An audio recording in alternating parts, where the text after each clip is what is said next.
दोस्तों, किसी ने सच ही कहा है कि आवाज़ ऊंची हो तो कुछ लोग सुनते हैं, लेकिन अगर बात ऊंची हो तो बहुत सारे लोग सुनते हैं। नमस्कार दोस्तों, हमारे YouTube चैनल पूनम सिखवाल में आपका स्वागत है। अगर आप इस चैनल पर नए हैं तो प्लीज़ सब्सक्राइब करें। यह कहानी एक लड़के की है। लड़के की उम्र 22 साल है, जो एक सेठ के यहाँ पर नौकरी करता था। उसके माँ बाप इस दुनिया में नहीं थे। जिंदगी बड़े परेशानी से चल रही थी।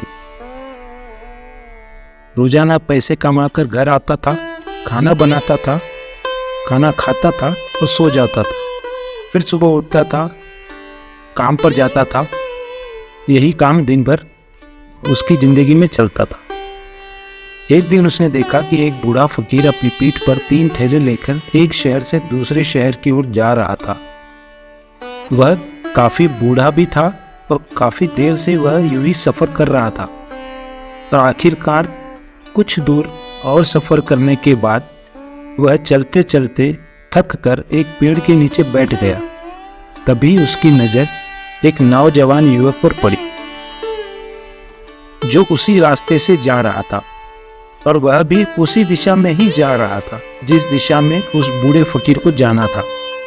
तभी वह लड़का उस बूढ़े फकीर के पास से होकर गुजरता है। इस पर वह फकीर उस लड़के से कहता है, सुनो बेटा, क्या तुम मेरी थोड़ी सी मदद कर सकते हो? यह ठेला बहुत भारी है और मैं बूढ़ा हो चुका हूँ। मैं ज्यादा समय तक इनका बोझ नहीं उठा सकूंगा और मैं बहुत थक भी चुका हूँ। तो क्यों ना तुम मेरे एक ठेले को ले लो और मुझे उस दूसरे गांव तक पहुंचा दो। इसके बदले में मैं तुम्हें कुछ पैसे दूंगा। वह लड़का उन फकीर की सारी बातें सुनता है और उस फकीर से कहता है कि कोई बात नहीं बाबा, मैं आपकी मदद करने के लिए तैयार हूं। कहिए आपको कहाँ जाना है? ऐसा कहकर उस लड़के ने उस फकीर का एक ठेला उठा लिया और अपने कंधे पर रख लिया। तभी उस जवान लड़के को यह एहसास हुआ कि यह ठेला तो सचमुच बहुत भारी है। वह लड़का और फकीर दोनों रास्ते में आगे की ओर बढ़ने लगे। कुछ दूर आगे चलने के बाद देखते हैं देखते वह गांव खत्म होने लगा और अब एक सुनसान रास्ता आगे की ओर जा रहा था। वे दोनों अपने मार्ग में मस्त होकर आगे की ओर बढ़ रहे थे।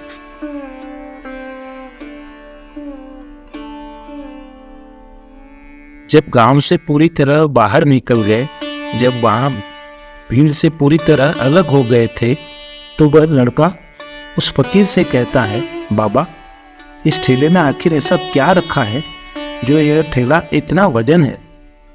इस पर वह फकीर आदमी उस लड़के को जवाब देते हुए कहा, कुछ नहीं बेटा, बस इसमें तांबे के कुछ सिक्के भरे हुए हैं। इसी कारण यह ठेले में बहुत वजन है। उस फकीर की यह बात सुनकर वह लड़का मन ही मन सोचने लगा, यह बाबा जरूर कोई व्यापारी है, तभी तो इतने सारे तांबे के सिक्के लेकर चल रहा है। और फिर तभी उसके मन में एक ख्याल आया कि मुझे क्या करना है, मुझे तो खाली यह ठेला दूसरे गांव तक पहुंचाना है। बस इतना ही। जैसे ही उसके मन में यह ख्याल आया, उसने तांबे के सिक्कों का वह ख्याल मन से निकाल दिया और अपनी धुन में मस्त होकर वह आगे की ओर चलने लगा। चलते चलते कुछ और समय बीता और वे दोनों एक नदी के किनारे जा पहुंचे। वह लड़का हट्टा कट्टा था और काफी चुस्त और तंदुरुस्त भी था, इसलिए वह बिना सोचे समझे उस नदी में उतर जाता है। किंतु वह फकीर अब भी किनारे पर ही खड़ा था। इस पर वह लड़का उस फकीर से कहता है, क्या हुआ बाबा, चलिए आइए, हम नदी पार कर लेंगे। हम नदी पार करेंगे तभी तो उस गांव तक पहुंच पाएंगे। इस पर वह फकीर उस लड़के से कहता है, मैं जानता हूं बेटा कि हमें यह नदी पार करनी होगी, लेकिन जैसा कि तुम जानते हो, मैं अब बूढ़ा हो चुका हूं और 2-2 ठेले लेकर मैं यह नदी पार नहीं कर सकता। कहीं मेरा पांव फिसल गया तो क्या होगा? क्या तुम मेरी एक और गठरी ले सकते हो? मैं तुम्हें इसके बदले और भी कुछ पैसे दे दूंगा। इस पर वह लड़का मुस्कुराते हुए उस फकीर से कहता है, बाबा, आप मुझे शर्मिंदा कर रहे हैं। यदि आप मुझे सच में स्वर्ण मुद्राएं ना भी दे तो भी मैं आपका कार्य अवश्य कर दूंगा। आपको दूसरे गांव तक जरूर पहुंचा दूंगा। इस पर वह फकीर मुस्कुराते हुए उस लड़के से कहता है, बेटा, तू तो बड़े ही भले इंसान लगते हो। इतना कहकर उस लड़के ने वह दूसरी गठरी भी ले ली।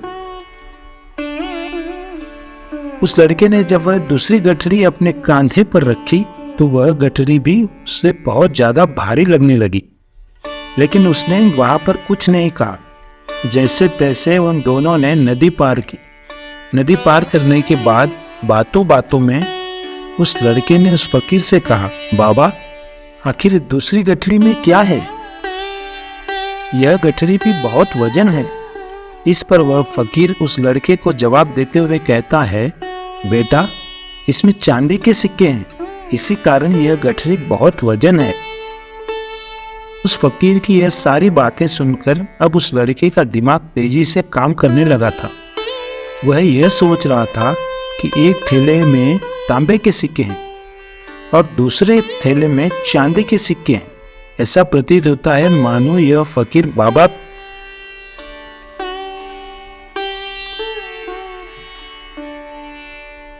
कहीं दूर से आ रहे हैं और उन्होंने अपनी सारी जमीन जायदाद बेचकर यह सारे सिक्के इकट्ठे किए हैं, तभी तो वह इतना धन लेकर चल रहे हैं। लेकिन वह लड़का उन फकीर से कुछ नहीं कहता और वे दोनों चुपचाप मार्ग में आगे की ओर बढ़ते हैं। कुछ दूर आगे बढ़ने के बाद एक बार फिर एक सुनसान राह आती है। उस सुनसान रास्ते को देखते ही उस लड़के के मन में तरह तरह के विचार उत्पन्न होने लगे। वह यह सोचने लगा, अरे, यह तो सुनसान जगह है। अगर मैं ये सिक्के लेकर यहाँ से भाग जाऊं तो यह फकीर मुझे कब तक दौड़कर पकड़ पाएगा। मुझे नहीं लगता कि यह बूढ़े बाबा मुझे कभी पकड़ पाएगा, और यहाँ पर कोई है भी नहीं। मुझे नहीं लगता कि यह बूढ़े बाबा मुझे कभी पकड़ पाएगा, और यहाँ पर कोई है भी नहीं जो इनकी मदद कर पाए। और वैसे भी यह बहुत सारे सिक्के हैं। मैं इनसे एक अच्छी दुकान खरीद सकता हूँ, अपना नया व्यापार शुरू कर सकता हूँ। और वैसे भी यह बूढ़ा फकीर अब इन पैसों का क्या करेगा? इससे अच्छा तो मैं ही इन्हें रख लेता हूँ। वह लड़का यह सब बारे में सोच ही रहा था। तभी अचानक उसे खुद पर आश्चर्य हुआ, अरे, मैं ये क्या सोच रहा हूँ? यह फकीर बाबा न जाने कहाँ से आ रहे हैं और क्या कामकाज करके इन्होंने इतने सारे पैसे इकट्ठा किए हैं। मुझे इनका फायदा नहीं उठाना चाहिए। मुझे इनके साथ धोखा नहीं करना चाहिए। उसने कुछ देर के लिए तो अपने मन के विचारों को काबू कर लिया, लेकिन कुछ देर बाद उसके मन के विचार उस पर देखते ही देखते हावी होने लगे। वह लड़का 2 ठेले लेकर उन फकीर के पीछे पीछे चल रहा था, और कुछ दूर आगे चलने के बाद एक पहाड़ी आई। इस पर वह फकीर बाबा उस लड़के से कहता है, बेटा, यह पहाड़ी मैं नहीं चढ़ पाऊंगा। मैं काफी बूढ़ा हो चुका हूँ और मेरे घुटनों में भी दर्द होने लगा है। यदि तुम मेरी तीसरी गठरी भी ले लो तो मैं तुम्हें 3 स्वर्ण मुद्राएं और दूंगा। लेकिन याद रखना, इन गठरियों को कहीं भी गिराना मत। अगर ये गठरियां खुल गई तो इसमें के सिक्के सब बिखर जाएंगे। इस पर वह लड़का उन फकीर से कहता है, क्यों बाबा, आखिर इसमें ऐसा क्या है? इस पर वह फकीर उस लड़के से कहता है, बेटा, इसमें स्वर्ण मुद्राएं हैं। यह सुनकर वह लड़का मन ही मन बहुत प्रसन्न हुआ। उसने चुपचाप वह गठरी भी उन फकीर से ले ली और देखते ही देखते वे दोनों मार्ग में आगे बढ़ने लगे। अब वह फकीर बिना कोई वजन लिए हुए आराम से पहाड़ पर चढ़ाई कर रहा था, किंतु वह नौजवान लड़का जो पीछे पीछे था वह वजन के कारण बहुत धीरे धीरे चल पा रहा था। लेकिन जब से उसने सोने का नाम सुना था उसका मन तो छलांग मार रहा था। वह मन ही मन सोच रहा था, अगर मुझे यह सारा धन मिल जाए तो मेरा पूरा जीवन तो आराम से कट जाएगा। वैसे भी यह बाबा तो बूढ़ा हो चुका है, भला इन्हें इतने पैसों की क्या जरूरत है। इनका जीवन तो वैसे भी कट चुका है। मैं एक काम करता हूँ, यह सारे पैसे लेकर यहाँ से भाग जाता हूँ। लड़के के मन में अनगिनत विचार उठ रहे थे। लड़के का मन अब उसकी बुद्धि पर पूरी तरह से हावी हो चुका था और उस लड़के का मन अपनी बात को सही साबित करने के लिए उससे कुछ भी कह रहा था। और तभी उस लड़के के मन में एक और विचार उत्पन्न हुआ और अब की बार वह लड़का यह सोच रहा था, लगता है यह फकीर बाबा कोई चोर है, वरना इनके पास इतनी सारी स्वर्ण मुद्राएं कहां से आएंगे। अगर यह कोई व्यापारी होता तो भला यह इस तरह पैदल यात्रा तो नहीं करता, और अगर इनके पास इतने सारे पैसे थे तो यह कोई न कोई साधन भी तो अवश्य कर सकते थे। लगता है यह कोई चोर है और चोर से चोरी करने में भला क्या बुराई है। यह सोचता हुआ वह लड़का उस फकीर से तेजी से आगे की ओर बढ़ने लगा। उस फकीर से तेज चलने लगा था और देखते ही देखते वह फकीर से आगे निकल चुका था और वह यह सोच रहा था कि जैसे ही इस पहाड़ की ढलान आएगी मैं तीनों गठरियां लेकर भाग जाऊंगा। इससे यह सारे पैसे मेरे हो जाएंगे और मेरे गरीबी भी हमेशा हमेशा के लिए दूर हो जाएगी। मैं जो चाहूंगा मैं वो कर पाऊंगा, मेरे पास बहुत सारा धन होगा। और देखते देखते वह दोनों पहाड़ की चोटी पर पहुंच गए और अब ढलान का रास्ता शुरू होने वाला था। तभी वह लड़का उस फकीर से नजरें बचाकर वह तीनों गठरियां लेकर भागता हुआ आगे बढ़ गया। अब उसे अपना शरीर बहुत हल्का महसूस हो रहा था,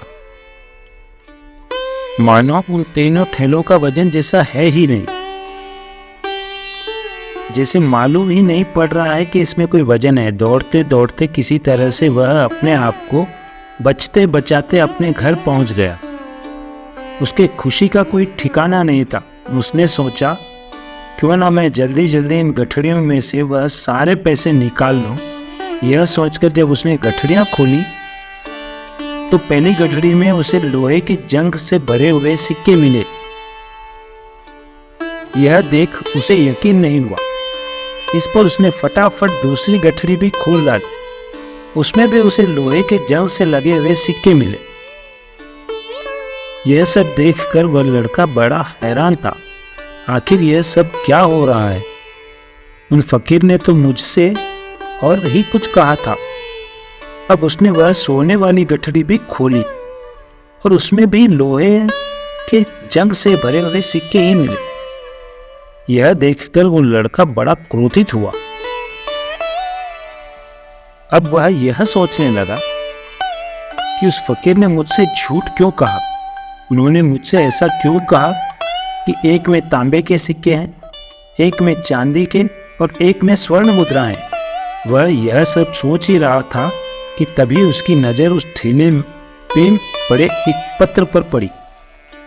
उसने वह पत्र उठाया और उस पत्र में लिखा था, यह पूरा नाटक ईमानदार व्यक्ति की खोज करने के लिए रचा गया है और मैं इस राज्य का राजा हूं। मेरी कोई संतान नहीं है और इसीलिए मैं यह षड्यंत्र रचा है ताकि मैं अपने राज्य में किसी एक ऐसे ईमानदार व्यक्ति की खोज कर सकूं जो मेरे बाद इस राज्य का राजा बन सके और इस राज्य का भार संभाल सके।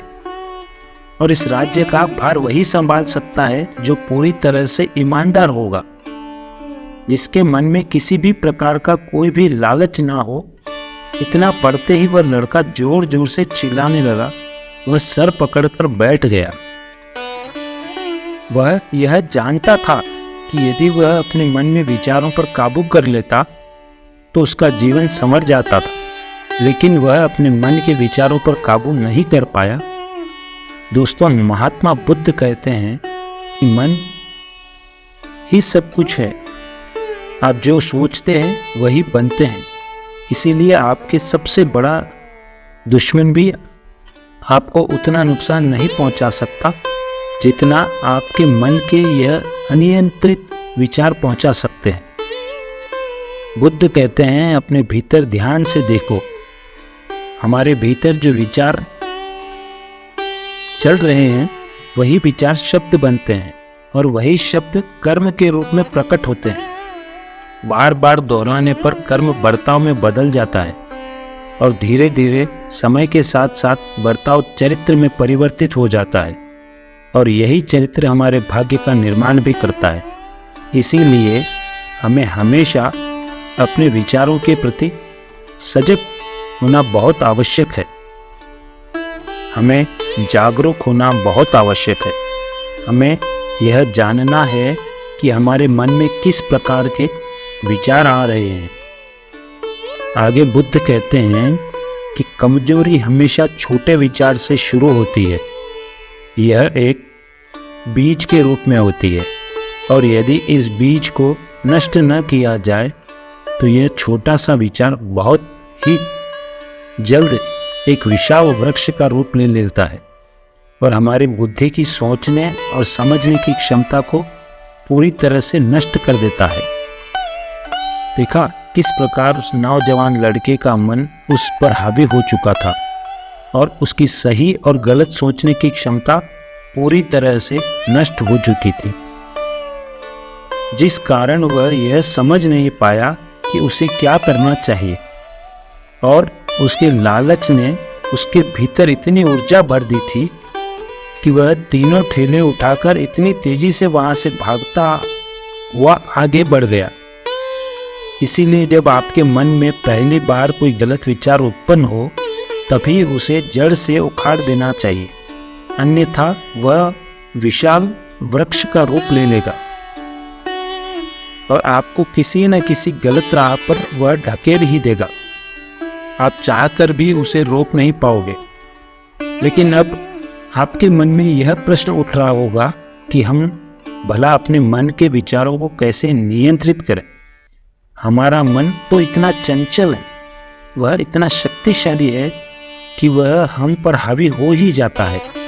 हम चाह कर भी उस पर नियंत्रण नहीं कर पाते हैं। इसका जवाब महात्मा बुद्ध ने हमें दो बातें समझाते हैं।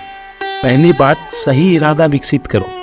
कई बार आपने देखा होगा कि आपके मन में कुछ और होता है किंतु आप कहते हैं कुछ और हैं, क्योंकि आपके मन के भीतर जो कुछ बसा है वही आपके मुख से बाहर भी निकल रहा है। लेकिन जब हमसे वह गलती हो जाती है तो उसके बाद हमारा मस्तिष्क अच्छी तरह से काम करना शुरू कर देता है। हमारे सोचने और समझने की क्षमता एक बार फिर से जागृत हो जाती है और ऐसी अवस्था में हमें यह एहसास होता है कि हमसे गलती हो गई है और फिर हमारा मन दुखी हो जाता है, हमारा मन अफसोस से भर जाता है। और इस भारीपन और दुख से बचने के लिए महात्मा बुद्ध हमें सही इरादा विकसित करने के लिए कहते हैं।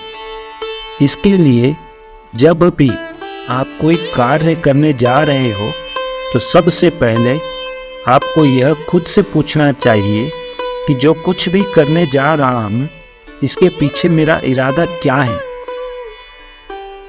क्या मैं दूसरों को दुख पहुंचाना चाहता हूँ या दूसरों को नीचा दिखाने जा रहा हूँ या मुझे खुद को ऊपर उठाना है। खुद से सवाल कीजिए, खुद को जागृत कीजिए। जब आप इरादों के प्रति सचेत होने लगेंगे, जब आप विचारों के प्रति सजग होने लगेंगे, तभी आपके भीतर सकारात्मक ऊर्जा का प्रवाह होगा।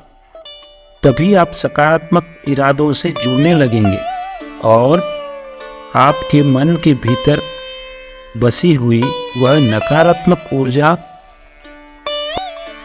दिन ब दिन कम होने लगेंगे। परंतु यह याद रहे, आपको यह हर रोज करना होगा और आपको हमेशा ध्यान रखना होगा कि आपको केवल अच्छा सोचना है।